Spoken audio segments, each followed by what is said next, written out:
తేడా ఏంటంటే క్యామ్ కార్డర్ ద్వారా జరిగే పైరసీ కంపల్సరీగా అది రిలీజ్ అయిన తర్వాతనే చేసే అవకాశం ఉంది.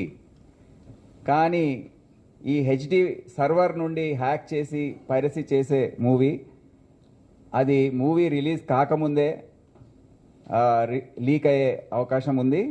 అయ్యాయి కూడా. ఈ మూవీ ఆ రోజు రిలీజ్ కాకముందు ఉదయం 6 గంటలకు అతను అప్లోడ్ చేశాడు. Exactly maybe 18 hours before proposed release. So అందరు షాక్ అయిపోయారు. అరే మూవీ అది కూడా క్యామ్ కార్డర్ మూవీది క్వాలిటీ కొద్దిగా తక్కువ ఉంటుంది. ఇది హెచ్డి డైరెక్ట్ ఏదైతే ఒరిజినల్ క్వాలిటీ ఉందో అదే ఉంటుంది ఇది. సో అందరు షాక్ అయిపోయారు, ఏంటిది ఎట్లా ఈ విధంగా అయితే హౌ టు డూ దిస్ అని.